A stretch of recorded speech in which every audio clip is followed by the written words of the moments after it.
press reviewer. Hello. Hi, Catherine. And we're going to start off with this story about that convoy of Russian trucks rapidly heading towards the Ukraine border. Skepticism internationally, including in the international papers. That's right. We saw in the French press that there was fears that this could be some sort of a trick. Well, there's a similar opinion in a lot of the international papers, these fears that it could be a Trojan horse-type disguised invasion of Ukraine. Now, The Independent is focusing on this in one of their editorials today and says it would be little surprise if these aid convoys contained more than just food and basic supplies. And it points out that tensions are really bound to increase once these convoys, reach the border. And it points out that NATO, the Secretary General, has admitted there's a high probability that the 45,000 Russian troops stationed on the border will invade. So this is a very alarming editorial in The Independent today that points out that war between Russia and Ukraine could well be imminent. Now, a lot of papers are saying that all this is what seems to suggest that the strategy that the European Union and the U.S. have been trying to put in place to ward off Russia isn't working. Now, this, unfortunately, is not the cartoon I wanted to show you in China Daily. There's another cartoon in China Daily where you can see Europe's attempt to stop Russia just not working. So check it out in China Daily. Yes, we'll have a look at that afterwards.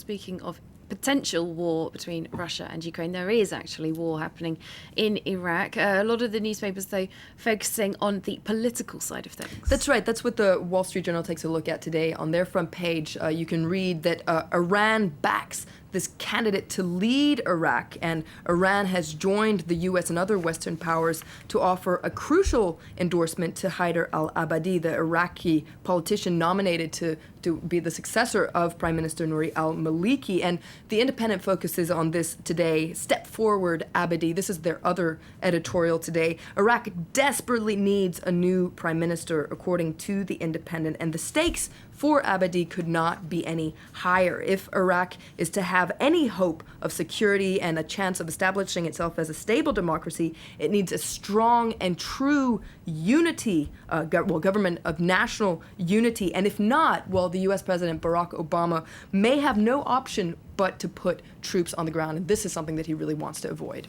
And we have been reporting today about those 130 new military advisors going across to Iraq. According to the Wall Street Journal, though, America is already back in a war situation in Iraq. That's not what defense officials are saying, though, is That's not what they're saying, but according to the Wall Street Journal and their editorial today, they're talking about the third Iraq war. Obama keeps saying that the U.S. is not returning to war in Iraq, but if you look at what's happening on the ground, it looks a lot like war. The U.S. is bombing Iraq. It's sending these hundreds of military advisors to Iraq. And so you can see here in their editorial, it says, the facts are the U.S. is at war with Iraq for the third time in 25 years. And in fact, this editorial argues in favor of a more aggressive military strategy. Limiting bombing won't defeat the new terrorist caliphate. That's the editorial of the Wall Street Journal today. Now, a lot of papers are focusing on the fact that Iraq was supposed to be a cakewalk for the United States way back when. I pulled out a cartoon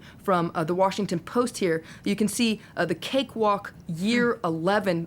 Uncle Sam there sinking into the cake, much like quicksand. Now, a lot of papers say liken the situation to the escalation of the U.S. involvement in Vietnam. I pulled out the cartoon from The Independent today, where you can see Obama there saying, "Good morning Vietnam," "Good morning Iraq."